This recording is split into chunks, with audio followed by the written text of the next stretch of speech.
안녕하세요. 한 번에 큰 돈을 벌 수 있다는 부동산 투자. 거기에 거는 기대는 이루 말할 수 없이 크겠죠? 하지만 현실은 쉽지 않습니다. 부동산 시장에는 늘 기대라는 단어가 따라붙습니다. 특히 재개발과 재건축, 오래된 집이 새 아파트로 바뀌고 낡은 동네가 신도시처럼 탈바꿈한다는 꿈. 이만큼 달콤한 말도 없죠.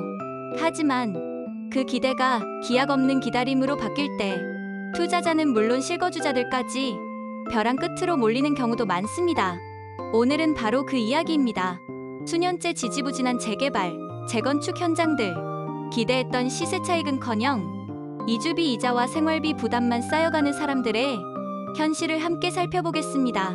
재개발과 재건축 사업은 단순히 집을 새로 짓는 것이 아닙니다. 그 안에는 수백 명, 때로는 수천 명의 이해관계가 얽혀있죠. 초기에는 늘 꿈이 있습니다. 여기 곧 헌집 부수고 새 아파트 들어온다. 조합 설립만 되면 우리 동네도 강남 못지않게 바뀔 거야. 이런 기대 속에 조합이 꾸려지고 추진위원회가 구성됩니다. 하지만 문제는 그 다음부터 시작됩니다. 조합 내 갈등, 시공사 선정 문제, 각종 인허가 지연, 그리고 무엇보다 정책 환경이 매번 바뀌죠. 그 사이 몇 년, 길게는 10년이 훌쩍 지나갑니다. 대표적인 사례로 자주 언급되는 곳이 서울에 위치한 신길 뉴타운입니다. 초기엔 제2의 마포아현이라고 불릴 만큼 기대가 컸지만 실제 사업은 곳곳에서 엇갈렸습니다. 한 구역은 준공을 마치고 입주까지 끝났지만 바로 옆 구역은 조합 내 갈등으로 수년째 인가를 받지 못했습니다. 조합장 선출을 두고 고소고발이 이어지고 사업비 부담은 늘어나고 결국 조합원들은 이주비 이자를 매달 감당해야 하는 상황에 놓였죠. 처음엔 5년 안에 새 아파트 들어선다고 들었는데 10년째 철거도 못하고 있었습니다. 시간이 흐를수록 조합원들의 불안과 피로감은 쌓여갔죠. 2005년 후보지로 지정이 되었다가 개발 진행이 더디어 2020년대 들어서야 마무리되었죠. 무려 15년이 걸린 셈입니다. 이번엔 강북의 한 재건축 단지입니다. 1970년대에 지어진 노후 아파트. 안전진단 통과 후 드디어 시작된다는 분위기였지만 정작 사업 시행 인가를 받기까지 8년이 걸렸습니다. 이 기간 동안 금리는 2배 가까이 올랐고 건축비는 폭등했습니다. 시공사가 이 단가로는 못 짓는다며 계약을 철회하자 조합은 새 시공사를 찾느라 또 2년을 허비했습니다. 결국 2025년이 된 지금도 첫 삽을 못 뜨고 있습니다. 조합원 중 일부는 이주비 대출이자만으로 매달 200만 원 이상을 내고 있고 실거주자들은 노후한 집에서 버티며 언제쯤 끝나나를 기다릴 뿐입니다. 그렇다면 왜 이렇게 지연될까요? 첫째, 조합 내 갈등 구조입니다. 조합은 민주적 절차로 운영되어야 하지만 현실은 이해관계에 따라 파벌이 갈립니다. 누구는 시공사 교체하자, 누구는 기존 그대로 가자. 결국 내부 분열로 회의조차 제대로 진행되지 않는 곳이 많습니다. 둘째, 행정 절차의 복잡성. 정비구역 지정, 조합 설립, 사업 시행 인가, 관리 처분 인가, 착공, 준공. 이 한 단계 한 단계마다 수많은 행정심사와 민원 처리가 필요합니다. 하나라도 막히면 전체 일정이 멈추죠. 시간도 엄청나게 걸리죠. 단계가 그리고 생각보다 많죠?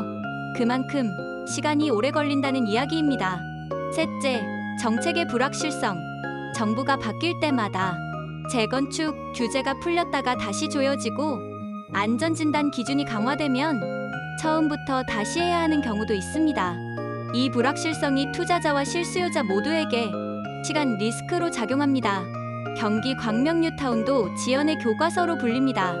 초기엔 서울 접근성과 개발 호재로 미래가치 1순위 지역이라 불렸지만 정작 대부분 구역은 조합 설립 이후 수년째 제자리였죠.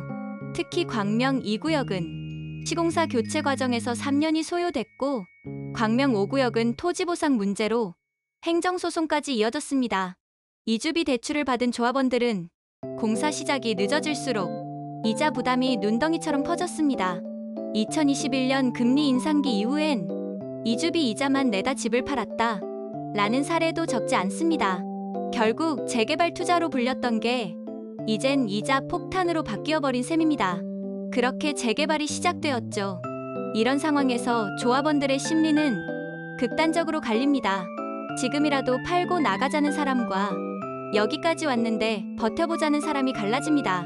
그 사이 사업은 더 느려지고 새로 유입될 투자자는 사라집니다. 조합 총회는 서로 고성만 오가고 시간은 계속 흘러갑니다. 즉, 총알이라고 불리는 현금이 없는 사람들은 본인들의 집을 팔고 나가는 수밖에 없죠. 2주에 임시로 전세살이를 하는 사람들은 이중생활비에 지쳤다고 말합니다. 월세, 이자, 관리비, 새 아파트에 들어가기도 전에 이미 지쳐버린 사람들이죠. 많은 사람들은 이렇게 말합니다. 재개발, 재건축은 단순한 부동산 투자가 아니라 프로젝트 파이낸스에 가깝다. 즉, 시간, 정책, 자금 세 가지를 모두 이겨내야만 결실을 얻을 수 있다는 겁니다. 예상보다 5년 이상 늦어질 가능성을 기본 전제로 두고 그 기간 동안 발생할 금융비용과 불확실성을 감당할 준비가 되어 있어야 합니다. 결국 지연 리스크를 견딜 수 있는 사람이 진짜 재개발 투자자라는 이야기입니다. 재개발, 재건축은 도시를 바꾸는 일입니다. 그만큼 시간도, 변수도 많죠? 하지만 잊지 말아야 할 건 시간이 곧 비용이라는 사실입니다. 지연된 만큼의 이자, 기회비용, 불확실성은 결국 누군가의 손실로 돌아옵니다. 지금도 전국 곳곳에서 수년째 인허가를 기다리는 조합들이 있습니다. 그 속엔 여전히 곧 될 거야 라는 문장을 믿는 사람들과 이제 지쳤다 라는 사람들, 그리고 처음부터 다시 돌아가고 싶다 라는 사람들까지 공존하죠. 재개발은 단순히 집이 새로 지어지는 과정이 아닙니다. 사람의 인내, 자금의 지속성, 그리고 도시의 시간이 함께 맞물린 긴 여정입니다. 기대했던 시세 차익은커녕 이주비 이자만 남았다. 이 말이 남 이야기 같지 않다면 지금이 바로 기대보다 현실을 점검해야 할 시점일지도 모릅니다. 자주 방문해주세요.